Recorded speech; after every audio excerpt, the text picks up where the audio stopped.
So we're going to do an axle replacement on this 2001 JDM Toyota Landcruiser. So we're just going to go through the steps of that. And the first thing we're going to do, take off this cover. See, there's a little place to put a screwdriver and just pry it off. Then we'll take off the lug nuts, take off the tire. It's a sway bar end link.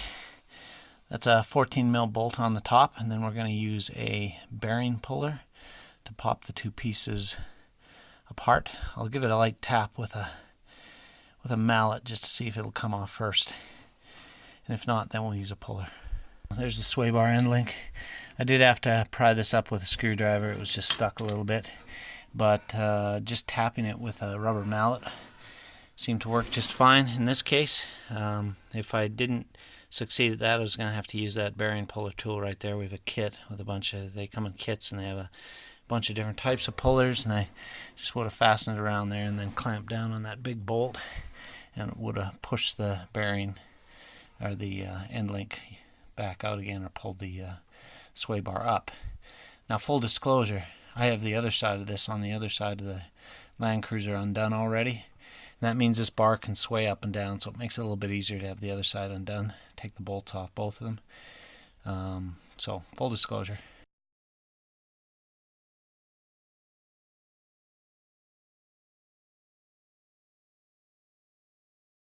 There's the upper wishbone suspension component. We need to replace this bearing ball joint slash thing right here. And we have an actual ball bearing kit, but unfortunately, due to the length of that bolt right there, almost nothing, the ball bearing kit just didn't have the right pieces to actually work, even though it's got a lot of pieces. So what we wound up doing was doing the backyard mechanic thing and taking the sledgehammer and pounding the ever-loving crap out of that thing until it came out. And after about, 30 minutes of pounding the daylights out of that thing, it finally popped out. We're going to pop the new one in with a press. We went over to Harbor Freight, got us a $150 press, so we're going to actually press the new piece of the component back in. If you don't have a press, you won't be able to get that in. There's the new bearing in the upper wishbone, and basically how we got that in was by using this press and that jack.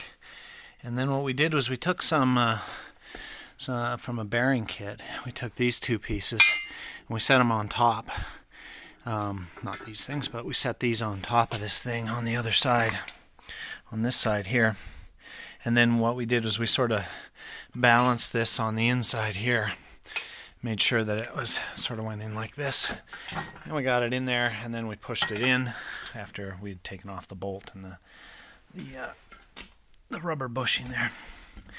And that's how we pushed it in. It went in, at first it sort of was a little difficult to get it all sort of perfectly straight. It did go in a little bit crooked, and then we sort of shifted the force over to the other side. It hadn't gone in, and it just snapped in, and everything was fine. So we're done on that.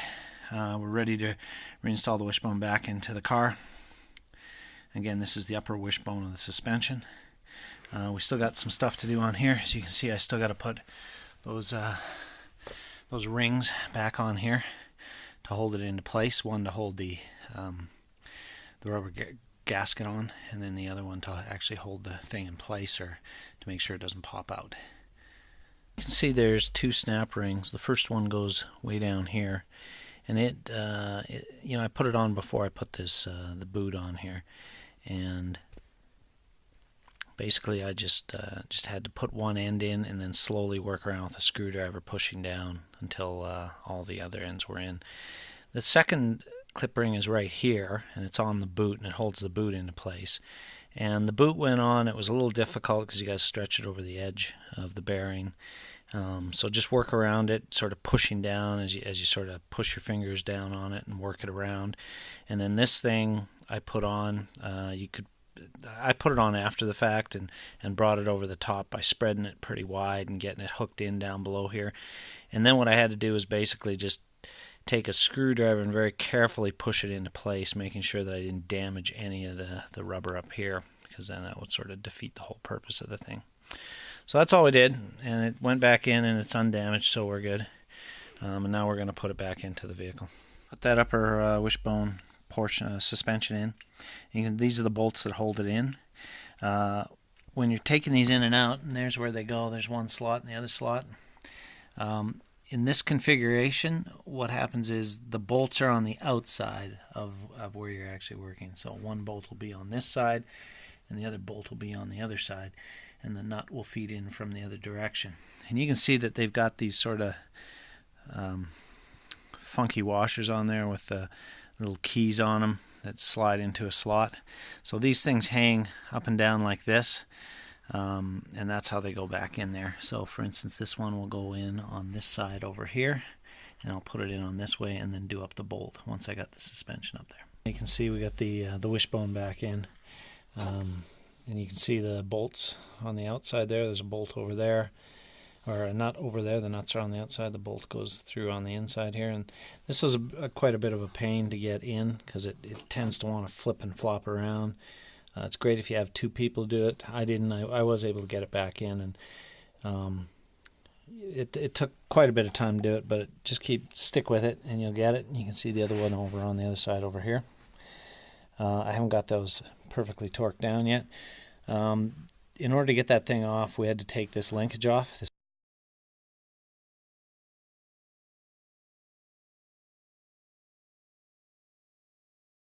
So I'm just putting this one bolt back on. I don't want to do that too tight. I want this thing to be able to move up and down. I'll torque it to the right spec, and that is the upper wishbone part of the suspension. The other thing I want to mention about this upper wishbone on the suspension is that this plastic component needs to come out from up here. It's basically held on with a bunch of these clips, and those clips are just pried out.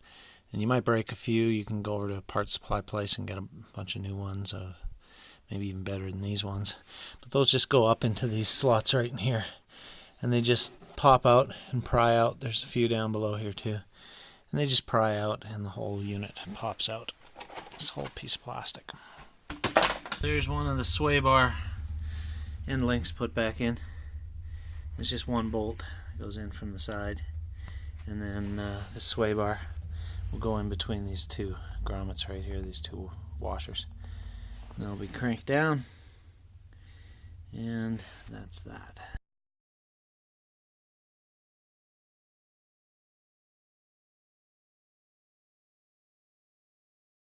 In order to remove this axle down here, we're going to have to first start by removing some of these ABS control lines in here to loosen this thing up so it can fall forward. We're going to take off this nut right here, this castle nut, and we're going to pull this down. We're going to drop it forward in order to get the actual axle out. So the first thing we're going to do is we're going to release some of these lines. Okay, so you can see there's another bolt around there for the ABS, and then there's one way down at the back end down here as well, and that's all going to release that ABS control mechanism. The next thing we're going to do is we're going to take off this cotter key and pull off this castle nut so that the hub can fall down and fall forward so we can get the axle out. The next step is to get this end cap off, and there's a snap ring on there, and you can see I got the snap ring there and the end cap off. You just take a screwdriver and tap into the end ring.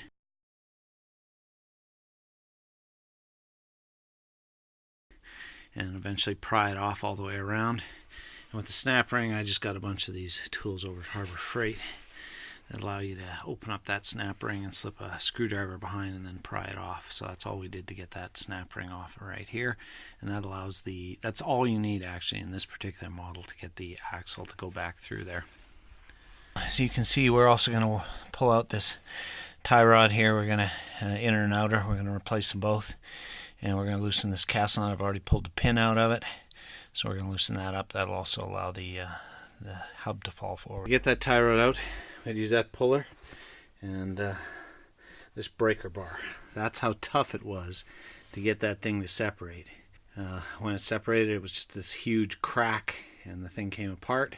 Thought I'd broke something, but in fact I haven't. It's just the nature of the way these things stick together. You see it's all apart now. We just use our trusty ball bearing joint puller again.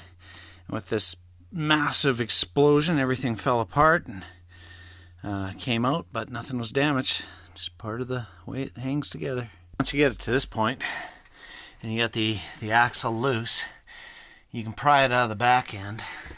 Basically what I did is I took this cold chisel and this soft mallet and pounded on the edge of it. Make sure that you're careful. There's a ring on the inside you do not want to bend, and I'll show you on the one I took out before. It's out. It's sort of stuck on the back there, and the hard part's going to be actually manhandling this thing out of here, and that's going to be the difficult part, but I'll give it a shot. Okay, there's the axle out. Took a lot of prying and pushing and convincing to get it to go, but it eventually came out. It's sort of a bit of a puzzle, putting part of it down there while you get this one out, etc., but it does go after a while. Now we're going to clean this up, and then we'll put the new one back in. Put a new boot on. It's a newer axle, so I just replaced the boot that was broken. This is the metal ring, though, that I'm telling you be careful of. You can see there's a bit of a gap there, and it will bend fairly easily. It's just light metal. So what you do is you want to use this ring in here. This is where you want to pound. So when you're pounding the transmission out or the axle outward, this is where you would actually put your cold chisel and pound this way. You can pry on this piece here, but be very careful not to bend this piece behind, whatever you do. And I just found that by using the mallet and the cold chisel, it popped out pretty good. It was just a little hard to get out once it popped out of there. We had to put a new boot on our old axle. And the reason was because when they were putting on the axle, they accidentally snipped it or broke it or whatever. So how we got this thing off is, first of all, we snipped off the old boot, and then this is contained on the inside. You see how it goes in, and there's ball bearings in each of these holes.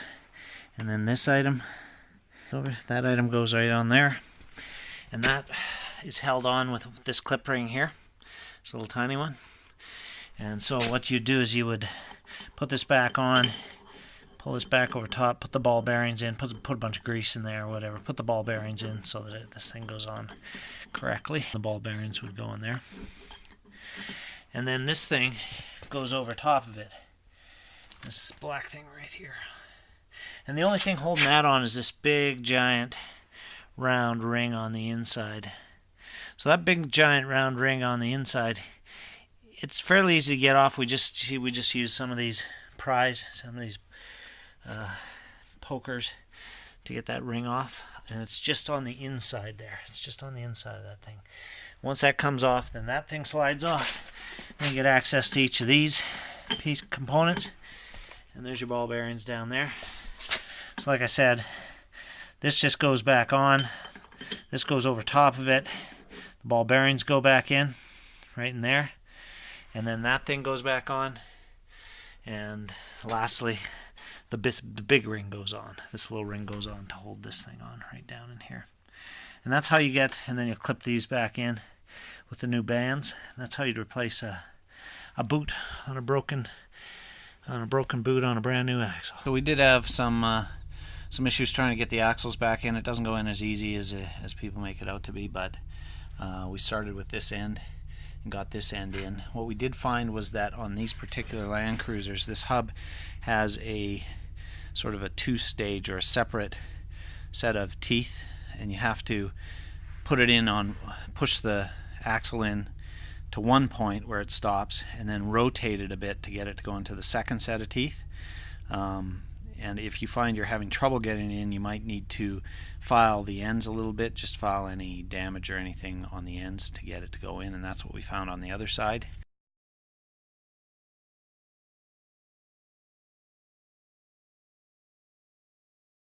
And then we put in the back end, which is towards the differential. We also got to make sure that we top up the fluid because we lost about a cup as we were doing it, so we're going to have to get some differential fluid. This thing, in order to get it to hook up to the upper suspension component, what I had to do is put this bottle jack underneath and jack it up to get it into position.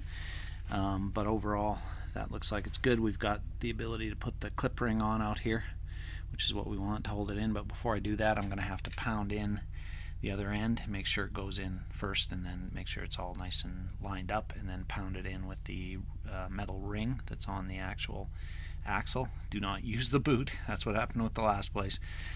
Start pounding those axles back into the differential. And what we're going to use is a cold chisel and a rubber mallet, and just sort of gently pound them back into place until they're fully seated. And that's about it. Okay, so here's the underside of the axle where it's going in, right around in here. And this is the piece we're trying to pound in. And when we're pounding it out, this is the ring we use to both pound it in and pound it out. Do not use the boot or anything like that. Just use this ring, this iron ring right here. And so what we're doing right now is we've taken a breaker bar, and we're coming in here under the edge of this ring, and we're sledging it from the other side and getting it to go in. Make sure everything is lined up before you do this. And then we're just going to continue to get this into place. And that's how we get the one side of the axle back in. So what we've done here is we've got the axle back in on both ends, and we've popped it through this side here. And what we're going to do, what we've done is we've put the clip ring on. And we put the clip ring on using a set of these to sort of spread it apart a little bit, and then slide it on and tap it in with a screwdriver. We're just about to put the cover on, which we'll just tap on. And then this thing up here, this upper joint up here, we've just tightened it up and put the cotter key in, the cotter pin in, and bent it around, so that's holding that up. Now we're going to start torquing some of the other pieces. Here's some additional pieces. We put back this cover here on the underside of the wheel well. It goes on with some clips. There's one right there. This is a bit of a plastic bolt configuration. There's another clip down the corner, another clip down here, another clip up in the corner there, and you see I'm missing two because I broke them pulling them out, so I'm going to go over and get some new ones from the local supply store. We torqued down this upper wishbone. We've gone and replaced the upper bearing here. We also reattached all of the lines for the ABS with a few bolts. There was one back up in there, this one attached down in here, and then there was another bolt right here, and then where the ABS sensor goes in down at the bottom there was another smaller bolt. We're now just going to torque down the sway bar right here because we put in a new end link here, and then we're going to get to work on removing these tie rods.